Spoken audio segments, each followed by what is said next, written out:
Assalamualaikum warahmatullahi wabarakatuh. Perkenalkan, nama saya Noviawati Syahputri. Saya merupakan mahasiswa dari Universitas Insan Budi Utomo Malang dengan program studi saya yaitu Pendidikan Sejarah dan Sosiologi. NPM saya adalah 222-1043-0040.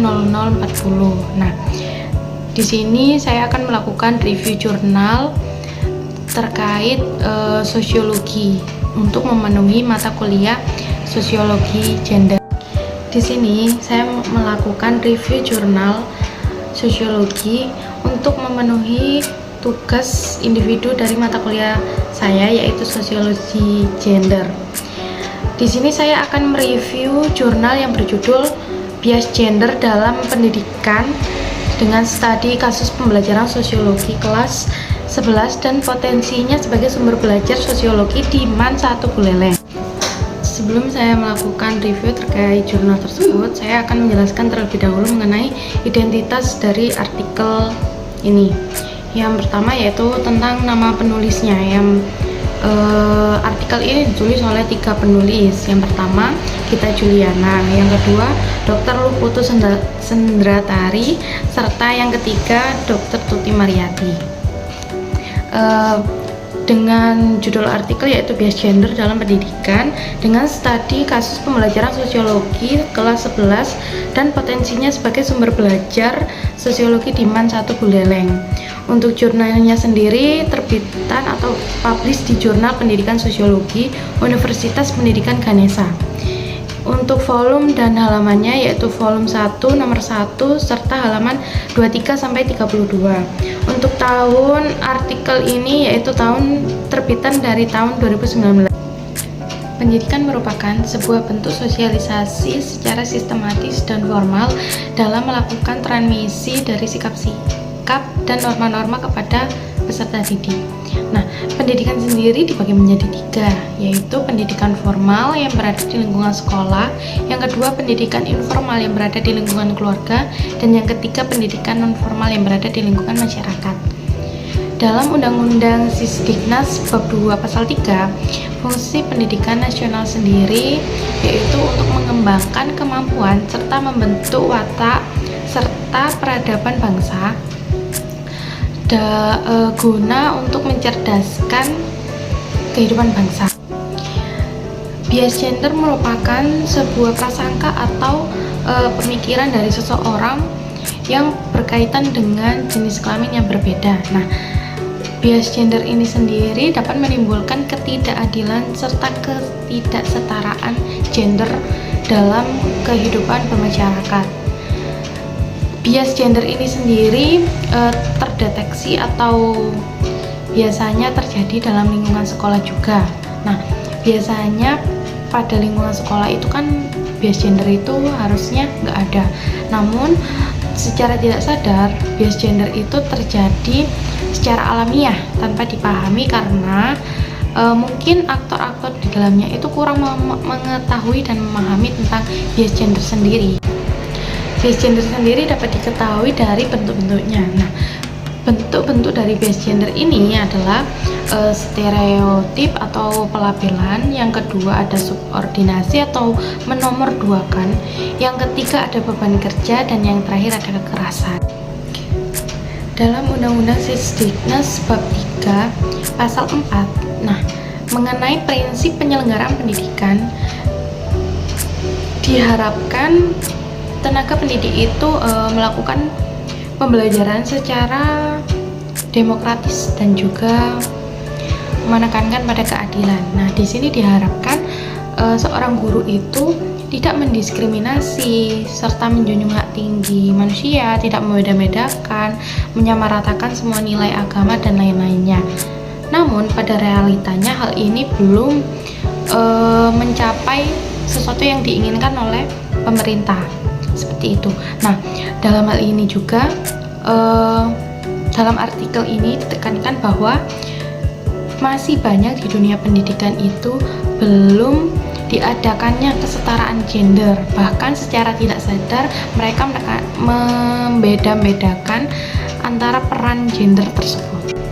Tujuan peneliti melakukan penelitian ini adalah untuk mengetahui mengenai bentuk-bentuk apa saja dari bias gender itu, lalu faktor-faktor apa saja yang menyebabkan terjadinya bias gender, dan yang ketiga yaitu persepsi dari guru serta peserta didik mengenai bias gender, dan yang terakhir yaitu strategi dalam memanfaatkan isu bias gender dalam kegiatan pembelajaran.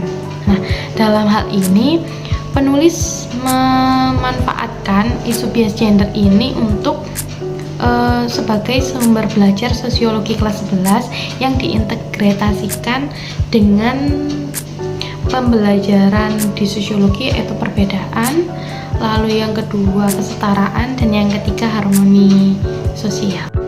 Latar belakang dari artikel ini sendiri yaitu untuk membahas mengenai bentuk-bentuk bias gender, dan yang kedua faktor-faktor dari penyebab adanya bias gender ini, dan yang ketiga persepsi dari guru dan peserta didik, yang keempat ada strategi dalam memanfaatkan isu bias gender terhadap mata pelajaran perbedaan, lalu yang kedua kesetaraan serta harmoni sosial.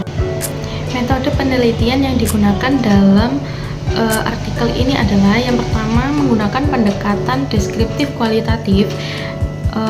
Objek dan lokasi penelitian yang dilakukan oleh peneliti dalam artikel ini adalah di MAN 1 Buleleng yang berada di Kecamatan Gerogak, Kabupaten Buleleng, yang merupakan salah satu-satunya sekolah negeri yang ada di sana. Nah, yang selanjutnya yaitu teknik pengumpulan data.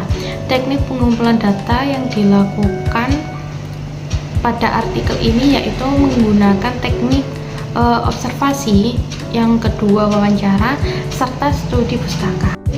Teknik analisis data yang digunakan dalam artikel ini adalah menggunakan model analisis data dari Mills dan Haberman dengan menyajikan reduksi data. Yang kedua yaitu ada sajian data atau display, dan yang ketiga penarikan kesimpulan.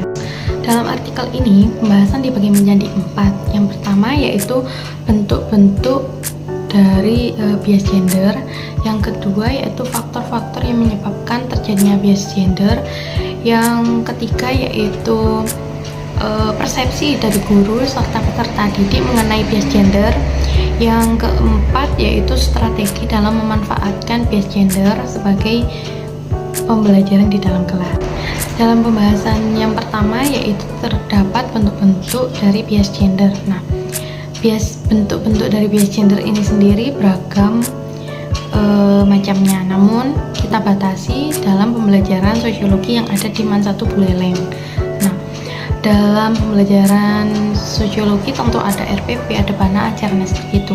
Nah, dalam RPP sendiri ditemukan bias gender yang tanpa sengaja. Nah, seperti misalnya di dalam RPP itu hanya disebutkan kata siswa saja tanpa diikuti dengan kata siswi. Nah, hal ini merupakan salah satu bentuk dari bias gender yang subordinasi, yang artinya menomorduakan, yang dalam artiannya di sini siswi atau murid perempuan itu dinomorduakan karena di dalam RPP hanya disebutkan siswa tanpa diikuti dengan kata.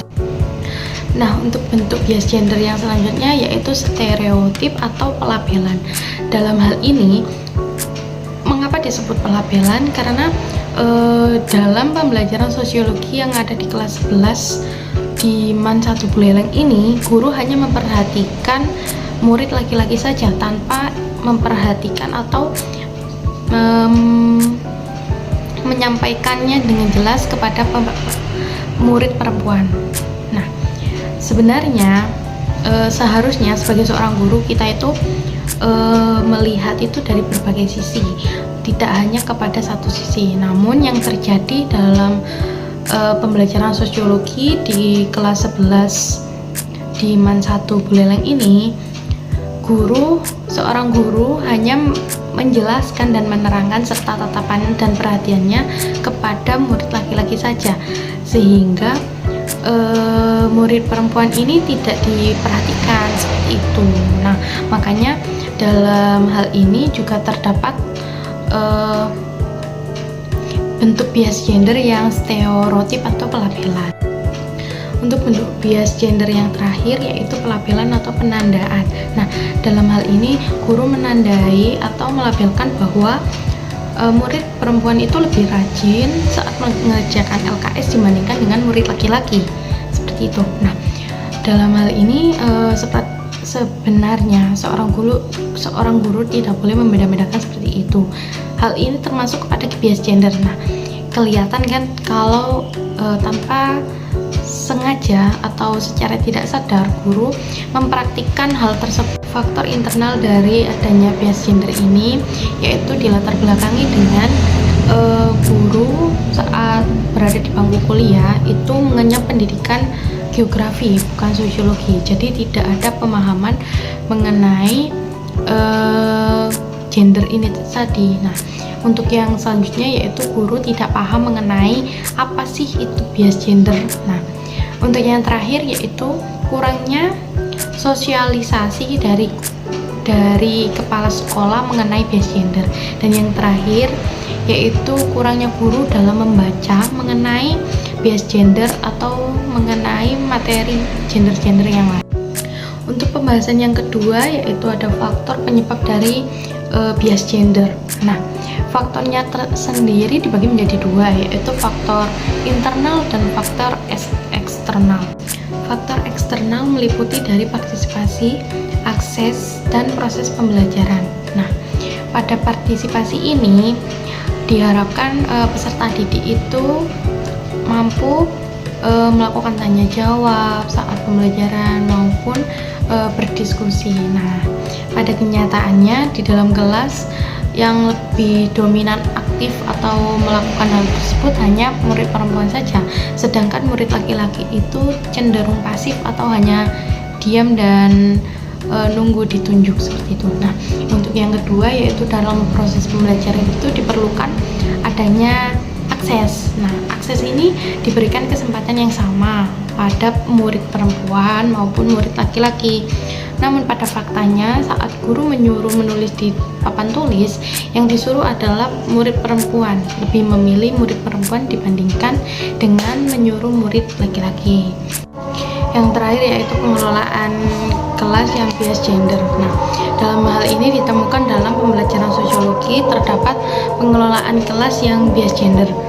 Salah satunya seperti guru saat menerangkan di kelas itu hanya memperhatikan murid laki-laki saja. Hal ini bertujuan untuk agar murid laki-laki ini lebih fokus dan lebih mendengarkan guru. Dan yang kedua yaitu saat mengerjakan LKS, guru memberikan teguran kepada murid laki-laki agar sama seperti murid perempuan yang rajin dan juga cepat dalam mengerjakan LKS. Untuk pembahasan yang ketiga yaitu persepsi guru dan peserta didik mengenai bias gender. Nah, yang pertama yaitu persepsi guru. Persepsi guru mengenai bias gender yaitu yang pertama tidak mengetahui atau tidak memahami makna sebenarnya dari bias gender tersebut apa, serta beliau kurang membaca. Nah, yang kedua yaitu dalam pembelajaran sosiologi dikatakan bahwa bebas dari bias gender. Seperti itu, mungkin karena beliau juga tidak mengampu pada mata kuliah sosiologi sehingga beliau secara tidak sadar melakukan yang namanya bias gender. Yang kedua yaitu persepsi dari peserta didik mengenai bias gender. Yang pertama tidak paham dan tidak mengetahui apa itu bias gender, dan yang kedua yaitu murid laki-laki beranggapan bahwa mereka diperlakukan istimewa oleh guru akibat adanya ketidaksengajaan dalam mempraktikkan bias gender. Untuk pembahasan yang terakhir yaitu strategi dalam memanfaatkan isu-isu bias gender sebagai sumber pembelajaran. Nah, dalam artikel ini strategi yang digunakan adalah menggunakan strategi pembelajaran inquiry, mencari dan menemukan sehingga memberikan informasi, pengetahuan dan berusaha untuk tidak mempraktikkan bias gender tersebut. Nah, salah satunya dengan mata pelajaran yang ada kesetaraan, lalu juga ada perbedaan, juga harmoni sosial. Nah, seperti mata pelajaran tersebut diharapkan juga menyinggung adanya mengenai bias gender agar dalam dunia pendidikan itu nggak ada lagi hal-hal membedakan atau memperlakukan secara istimewa yang secara tidak langsung. Hal itu merupakan praktik dari bias gender. Untuk tahap yang selanjutnya yaitu kelebihan atau keunggulan dari artikel ini. Menurut saya artikel ini sangat bagus dan sangat bermanfaat untuk saya, khususnya saya sebagai mahasiswa dari sejarah dan sosiologi yang berhubungan. Ini memberikan ilmu baru pada saya mengenai bias gender yang sebelumnya saya sendiri pun terkadang lalai dan kadang juga mempraktikkan hal tersebut gitu. Namun setelah membaca artikel ini jadi lebih paham dan lebih mengetahui, apalagi isinya juga jelas. Nah, untuk keunggulannya sendiri menurut saya yang pertama yaitu artikel ini itu terdapat pendahuluan yang mungkin dijelaskan secara umum, namun hal ini itu rinci dan jelas gitu menurut saya. Nah, yang kedua juga hasil penelitian ini menyampaikan informasi yang cukup jelas dan enggak bertele-tele gitu, jadi mudah dipahami seperti itu. Nah, juga karena informasinya itu kayak real, jadi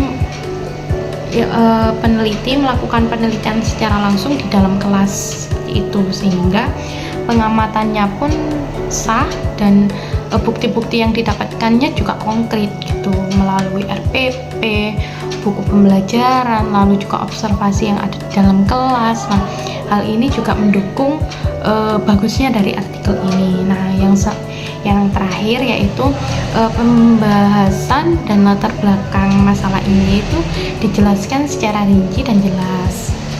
Lalu juga meskipun dokumentasinya dalam bentuk foto, peneliti atau penulis ini dapat menjelaskannya dengan dengan jelas gitu, dengan jelas dan tepat seperti itu. Nah, tentu dalam sebuah artikel pasti ada beberapa lah kekurangan, entah itu satu atau dua. Nah, dalam artikel ini juga terdapat kekurangan menurut saya. Salah satunya kurang dijelaskannya mengenai definisi dari bias gender itu sendiri, sehingga masih para pembaca itu masih banyak yang bertanya-tanya apa sih arti dari bias gender sebenarnya gitu, yang lebih jelas lagi. Nah, yang kedua yaitu mengenai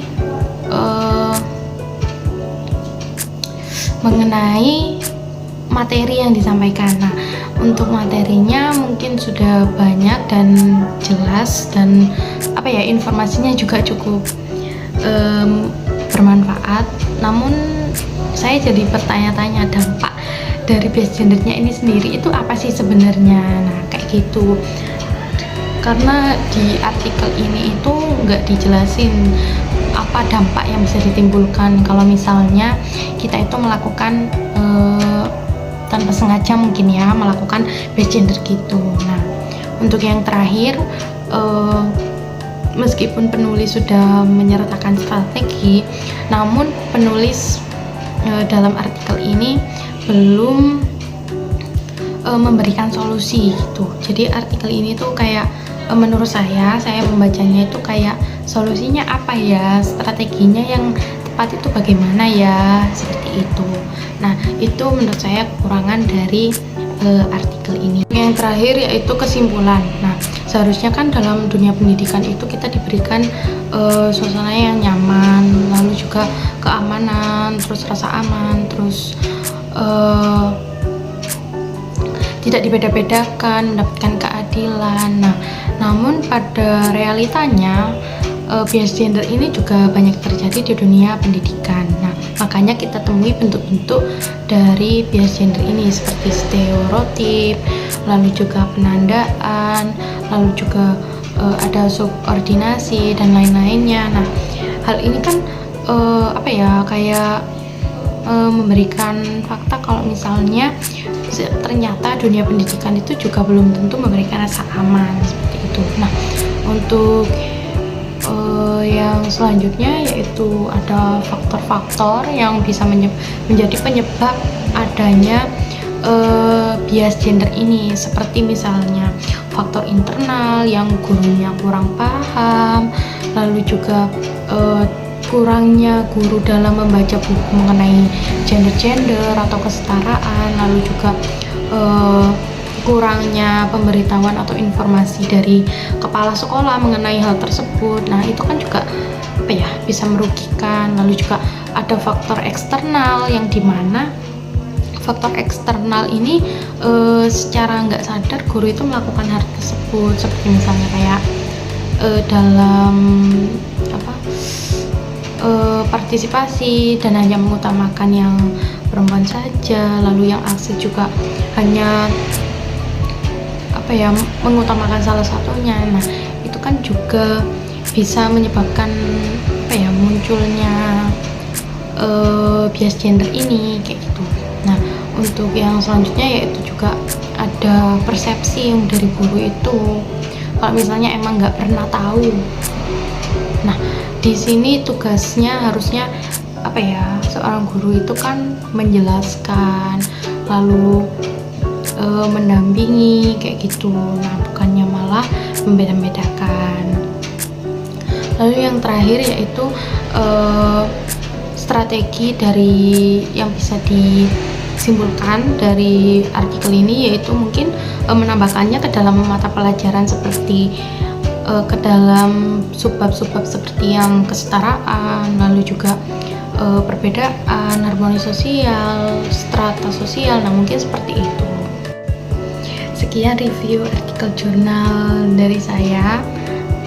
Mungkin terdapat kesalahan kata maupun dalam menyampaikannya kurang enak, saya mohon maaf. Wassalamualaikum warahmatullahi wabarakatuh.